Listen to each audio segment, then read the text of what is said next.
What up, Wizards? It's Dev, and my neighbor's music, which is so loud I might get demonetized for copyright infringement. But I got one more video that I want to get to before Bloomborough preview season starts. And you could argue that it's even more important than brand new cards. And we're all excited for ferrets and wombats or whatever, but I have a hard time believing that Otter.deck is going to be the best deck in Standard, although I have never hoped I've been wrong about something more. And even if Bloomborough does bring it in terms of a high power level or whatever, I still expect that there are tons of cards and strategies already extant in Standard before that set comes out. They're going to be dominant and important in the new format, basically regardless of what's in Bloomborough. So that's what we're here to do today. We're going to talk about all the strategies that matter in Standard post-rotation, the things they lose, how to make up for those losses, and potentially some funky cards that can go into the deck that have been waiting for their moment in the sun. Let's go. And I'm your favorite Magic Channel's favorite Magic Channel. Best believe that the professor go bananas for my deck techs. I come correct like a porn star, slicing up all these other suckers with my sword mark. Is that not an angel or what? Don't be alarmed, this isn't just an Atraxa entry. It's more of an overall how to do a ramp deck in the new format kind of thing. But I do think if you're going to do a ramp deck, Atraxa is probably what you're ramping into if you are doing it correctly. Atraxa sees occasional legacy play. She's just one of the absolute best creatures ever printed in the history of Magic. Even if your opponent can do something about it, as long as it resolves, it's going to get you like 4 cards at least on average, something like that. And there's really not a whole lot of coming back from that. If you can blink it, reanimate it again, whatever, you get that value over.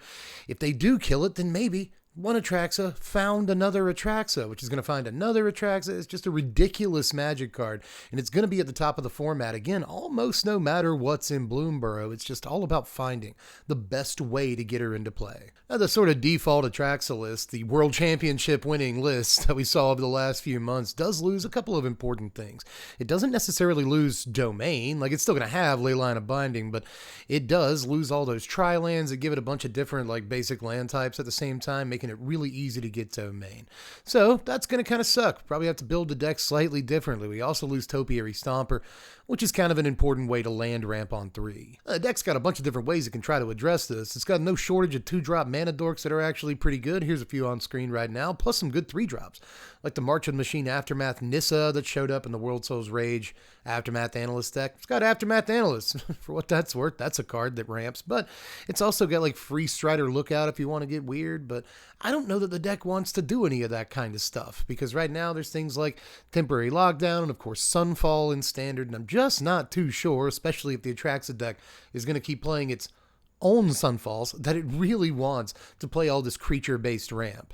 Soon enough, that might change, right? When Duskmourn comes out, we get that new mythic guy that kind of replaces Topiary Stomper, puts a land into play that's all basic land types. We might go back to Domain after that. And of course, Magic Foundations is going to give us Llanowar Elves. So that's also a pretty good ramp piece, one of the best in the history of the game. So we might move to a creature-based Atraxa ramp strategy at some point in the near future, but in the meantime, I'm pretty sure that the best way to actually get this into play is to do some stuff that we haven't necessarily done before. For instance, there's Glimpse the Core. It's a good place to start right there. This is basically just rampant growth in Standard, and it's seen absolutely no play. But again, if this deck is looking mostly for land ramp rather than creature ramp, again, I think that Glimpse the Core would be a good starting point, but there's all kinds of other stuff you can do. It's also Ancient Cornucopia, which I think does a pretty good job of replacing Celestis, and it's just a decent 3-mana rock, you know? You cast your Atraxa, you just immediately gain 4 life, which is a pretty sweet way to be playing Magic. So I like that, but there's also Collector's Vault. This will not only give you treasure to help ramp the Atraxa into play, but it's also good for reanimation strategies, which we'll discuss in like just a second. But while we're still on ramp, obligatory Invasion of Zendikar I mentioned, that card's still going to be in Standard, and you're going to play it in your Atraxa deck. This is your 4-drop. Continue to be used to it. I was going to say get used to it. You probably are by now. But if you want to get like really freaky with it, you could always try stuff like Return to the Wilds, which isn't Topiary Stomper, but it is a creature and a land. Or it could just be a land and a food token. It could be a creature and a food token late in the game if you already got your lands. It's like, maybe you want to try that. Let me know how it works if you do, because I'm not sure I'm brave enough. The other weird thing to do here is things like Relic of Legends. Relic of Legends is another good one, not just for ramp strategies trying to get an Atraxa into play, but also Reanimation strategies. You could also try to do like a Rakdos joins up thing to try to get Atraxa into play relatively early after discarding her to, say, a Rona ability or an Inti trigger going off. But of course, Relic of Legends also just lets you tap down it and your Legends to cast the Atraxa in the first place. You could get her on turn 4, fairly easily this way. As long as you go like 1-drop, 2-drop, Relic, Atraxa, and you hit your lands. It's actually tougher than it seems, isn't it? But still, you get the point I'm trying to make here. Relic of Legends might be like a sneaky, decent Atraxa build. But again, you don't necessarily always want to ramp the Atraxa into play. You could reanimate her. I've already talked about the Rakdos joins up Legends thing, but there's probably way better reanimation pieces to use with Atraxa right now. We could always just go back to Cruelty of Gix. Sounds boring, but pragmatic option. This is a very, very good card. But there's stuff like Invasion of Tolvada. And if you want to get like really squirrely with it again, you could always go like Squirming Emergence. I'm pretty sure we lose like Otherworldly Gaze in this next format. So it's going to be a little bit tougher to make work, but still, Emergence is a decent reanimation spell. So there's a bunch of ways to get it into play, whether you're cheating it into play through, accelerating your land count, or you're just like getting her into play on turn 4 because you ramped into Cruelty of Gix. So there's ways to do it, but when it comes to the reanimation plan, I'm a little bit reticent because even though I've already discussed a couple of ways to pitch her into your graveyard, and again, not just her, stuff like Italian, big creatures and whatever if you're on a reanimation plan, the stuff that lets you discard her largely is not great, Like I guess you could play Liliana, which is probably the best option for throwing stuff into your yard right now, but you could also do the 2 mana, but it's really 4 mana, but it's actually 2 mana Jace they just printed that lets you pitch stuff into your yard, and you can have shields up when you cast them. Aside from that, there's Chart a Course. That's always a decent option, and Bitter Triumph, which is really good in reanimation decks, period. No matter how you're playing your Atraxa, so long as you're getting her around turn 4 or 5, I think that you're doing a good job. And the deck that most consistently gets an Atraxa into play on the earliest turn of the game is probably going to be one of the best decks in the upcoming format. And again, I just don't think Bloomborough has too much to say about that. Now, is there anyone out there who wants to go fast? I'm not going to spend quite as long on this deck as I did the Atraxa deck because I just don't think there's as many ways to build it. It only really loses one card, and that's going to be the main focal point of this entry. We lose Voldaren Epicure, which doesn't look like it does too much, but it actually kind of takes the bottom Jenga block from the entire tower and upsets the whole thing. You see, the way Boros works right now, there's a play line where you can go Voldaren Epicure on, say, turn 1, definitely turn 1. Turn 2, you play a white source, and then you play a white creature. And then what you do is you take that remaining red mana and you Gleeful Demolition the blood token your Voldaren Epicure gave you away, thus getting you 3 little Gobbo men. You have 5 creatures on the table, one of them happens to be white. That means that you can cast a Knight Errant of Eos on turn 2, and without a 1-drop red creature specifically that will allow you to, create an artifact when it comes into play, this deck does not have that play line, and it's actually one of the most important play lines in the entire deck. So Boros is certainly affected by not having its Epicure anymore in this just massive way that you wouldn't necessarily expect. But I guess that means what we're most looking for from Bloomborough, because we kind of have to lean on Bloomborough to help us out here, is again a red 1-drop that creates an artifact. But I don't know that we're going to get that, although I do have like a conspiracy theory that somewhere in Bloomborough is a red or green or red-green hybrid. It really needs to be red, but still. A red 1-drop that creates a treasure token, which would be one of the most played cards of all time, I think, right? But still, if we don't get that, then we're going to have to do some real improvising because there's just no red 1-drops that fill the space that Epicure did. But Boros is the kind of deck where even if you take away that sort of explosivity on turn 2, then it's still a pretty good deck. Warden of the Inner Sky and all of its other 1-drops, and Knight Errant of Eos, even if you wait till turn 3, Immodane's Recruiter still wins the game. Just all of their cards are still very good. Sanguine Evangelist is still a hell of a drug. There's just a lot of really good things about Boros, making it, again, the de facto best aggro deck. There's a reason that it's sort of taken the top spot a long time ago and even crowded most other aggro decks out of the best of 3 meta. It is just that good. And again, I don't really expect that to change too much. I guess you could also argue that it loses the slow land, Sundown Pass, but I don't expect that to harm the deck too much either. So I guess the main thrust of this entry here is just build Boros the same way you've built Boros. Try to slot something into the 1-drop slot very likely, but who knows, maybe you go slightly slightly bigger or just play more removal like Get Lost or something like that and see how it works. There's a bunch of ways to fill this slot, but again, we absolutely have to fill this slot. And every single person who lives here is mid. Just mid-range. We have to replace Esper. This isn't necessarily about like mid-range having to replace a couple of different cards or anything like that. This is about having to replace basically the most dominant archetype in the format for the last 2 years, the Esper mid-range deck. And I think there's a couple of different candidates to do so. Now, I think you're probably either going to go Dimir or Golgari for this one. Blue-black or green-black. And there's a bunch of different reasons why you might want to go either. And honestly, you might just want to make them kiss and go Sultai, because there's definitely reasons to do that too. But assuming you're going to want to keep your mid-range deck focused, especially without access to those tri-lands or whatever, I'm going to kind of go over the various reasons to play blue-black and Golgari right now, and you kind of make your decision as to which one sounds better to you. Now, real quick, just in terms of the black cards that like both versions of the deck are probably going to play, or at least have access to and will consider, are Deep Cavern Bat. That's a really, really good magic card. Of course, there's Cut Down and Go for the Throat, which both of these mid-range decks will play copious numbers of, I would assume. But there's also other creatures like Sheldred the Apocalypse and Aclazotz, which I imagine the decks will play a 2 of and a 1 of respectively, but you can mess with those numbers if you want to.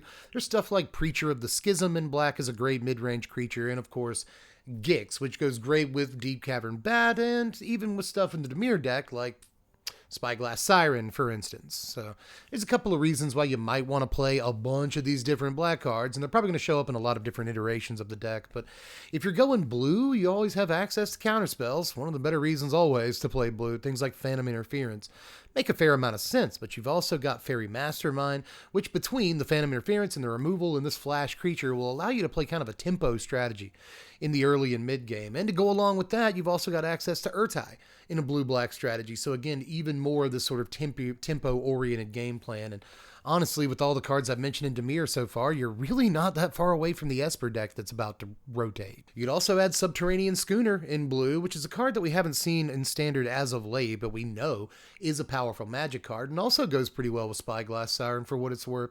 Finally, there's also Tishana's Tidebinder, which is just an overall good magic card, and again contributes to the sort of tempo-y strategy that I've brought up a couple of times when discussing the Dimir version of the deck. Now, when it comes to Golgari, on the other hand, you've got some really stout guys. You've got stuff like Mosswood Dreadknight. Odd that there's really not a whole lot of stuff on the blue side of things that draws cards, right? But on the green side of things, the very first card I want to point out is a card that draws cards. So that's important for staying power and just being a mid-range deck, right? You want to get a little bit more card advantage than your opponent. This will allow you to do it over the course of a long game. But there's also Sentinel of the Nameless City. Of course, pretty good in terms of like, when you look at your 3-drops and you think, I've got Preacher of the Schism and I've got Sentinel of the Nameless City, you've got a pretty good lineup of decent mid-range creatures that are often problematic in most matchups. But aside from that, you've got things like Tranquil Frillback out of the sideboard, or even in the main deck, Tranquil Frillback is a beast that carries games. And you've got stuff like Assassin's Trophy and even Terra Sunder if you want decent removal spells in this color combination. Again, you could go Sultai and just get the best of all these worlds, but I think it's probably better to focus on whether you want the more like creature-centric, grindy value of a green-black deck, or you want, again, the more tempo-y feel of the blue-black mid-range deck. Moving on, though, to, ironically, the mid-range deck Sworn Primal Enemy, the Control deck, which is still going to be very much a thing in the upcoming format, despite the fact that it looks like it loses an awful lot of stuff. This deck loses Wandering Emperor sort of most crushingly, most knee-cappingly. It loses the Wandering Emperor, but it also loses like March of Otherworldly Light, as well as Memory Deluge, Depopulate. There's a ton of stuff this deck loses, which is kind of good, if I'm being honest with all of you. At least I think it's good. But again, I have to admit the deck is still going to be pretty strong after it loses all this stuff. And some of the stuff it loses, it can replace pretty easily. Depopulate, we got No Witnesses. That's a pretty good card, right? Memory Deluge, we got Farsight Ritual. It's not as good, but there's plenty of ways to draw cards in the upcoming format. We could also play Intrude on the Mind to draw those cards. Silver Scrutiny is a card we've seen in control decks before and we'll very likely see again, and it might just be as simple as playing like Quick Study in our control decks from here on out to replace things like Memory Deluge. Just anything that draws more than one card at instant speed, I think it's worth looking at. And we've talked enough about what the deck loses. What the deck still has is a core of extremely powerful cards for control decks, right? We've got No More Lies in this thing, a Mana Leak that exiles stuff. That's okay, you know, when was that ever bad? 3 Steps Ahead is maybe the best cancel variant in the history of the game. A little mini cryptic command. Sure, I want to draw cards and counter that spell. Let's go. And, of course, Sunfall, maybe the most effective sweeper in the history of Standard. It's definitely up there. And now my neighbors are arguing. Sounds like a fun 4th of July party. But anyway, we got to move on here and talk just a bit at the end of this control entry about how we're going to replace the finisher. Now, the deck still has Restless Anchorage. It's creature land, like the best creature land in Standard. And it has Mirrex, which is the true actual finisher for this deck 9 times out of 10, so the deck shouldn't have too much of a problem, but cards like occasionally Hullbreaker Horror, but especially Wandering Emperor, were pretty good at finishing and in some cases prolonging games, so we need ways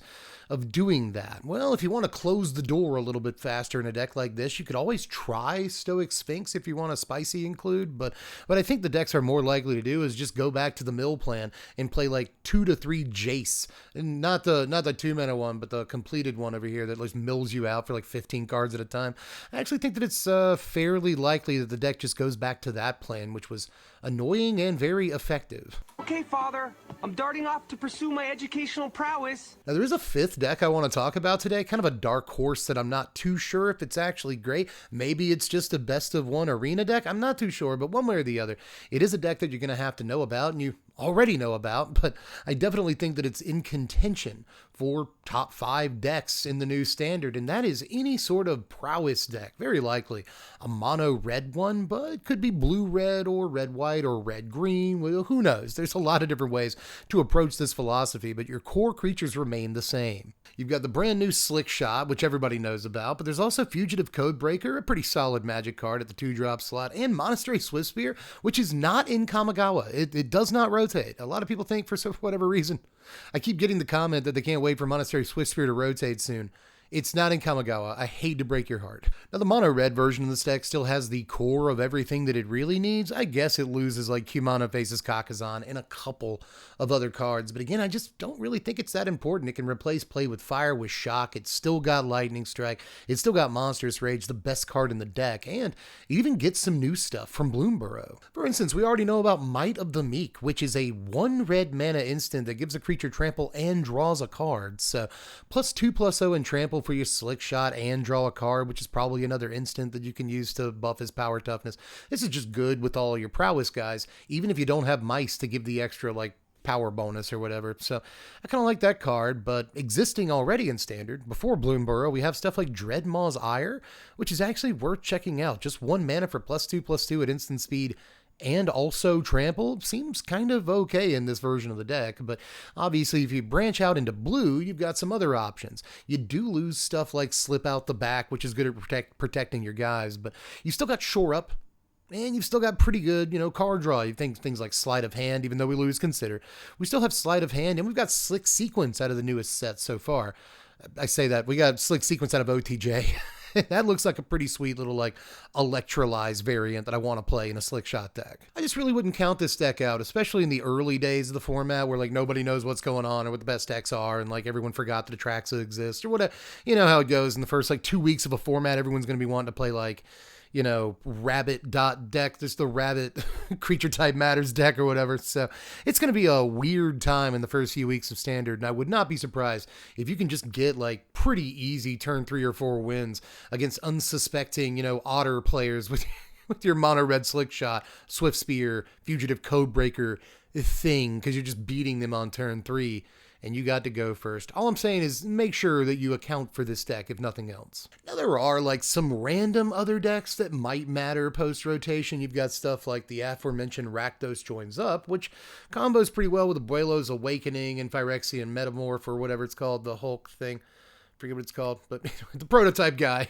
You know what I'm talking about. That deck is still going to be 100% in Standard once the new format rolls around. So Just keep that in mind. That thing kills you on like turn 4, and Grand Abolisher can do it on like turn 5 or 6, and you can't interact with it. So I think just remembering that deck exists, again, and accounting for it when you build your decks is going to be an important thing to do. But there's also Poison.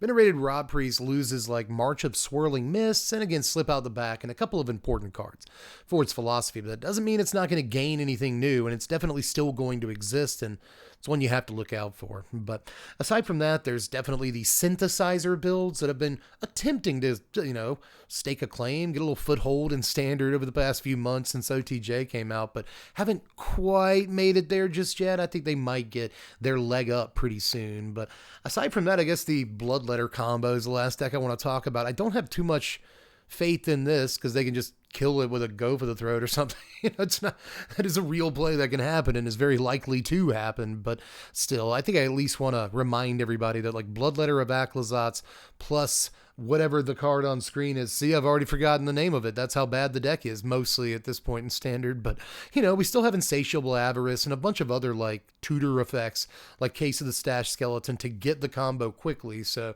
it might matter in a slightly shallower Standard. But yeah, there you go. That was overall like 10 different decks that I expect to have at least some importance in the new Standard, which at least is a good sign that maybe they've got the post-rotation format set up pretty well. We'll see a month from now if any of these decks I've talked about in this video actually matter, and maybe Bloomborough is just the most powerful set they've ever printed, and it basically negates every card they printed in Standard before it. But again, somehow I highly doubt that, and I'm pretty sure at least half of these decks are going to be decks that you're going to have to be looking out for when you build your decks. But anyway, that's basically all I have for this one. Just let me know if there's any other strategies or cards or something that you would have pointed out if you were to do a video like this, decks that you think are going to be huge in the upcoming format that we're just not discussing right now. But I guess aside from that, just on your way out, hit the like button, the little thing that's shaped like a thumb down there. Just smack that one good time with your mouse cursor, or probably your own thumb.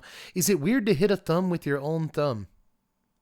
Maybe. Subscribe to the sandwich. I'm trying to get more subs. I need more. I got to have more submarines. But aside from that, you can also check out the Patreon. It's just $1 a month to support the channel in the best way that you could possibly support the channel. $1 stretches farther than you can possibly imagine. And I really appreciate you if you're considering it, and especially if you've already become a patron. Thank you. I need you. I appreciate it. But anyway, aside from that, I guess I'm basically donezo for this one, guys. So just hit me up in the comments section. Let me know everything you want to say. It's important to me. I read your comments, and I guess I'll see you very, very soon for Bloomborough preview season on like Tuesday. Again, subscribe to the sandwich if you haven't done it yet to make sure you're notified when I drop that video. But yeah, that's Allski Kowalski. I'll catch you cats later. I'm Doug from the Blaze.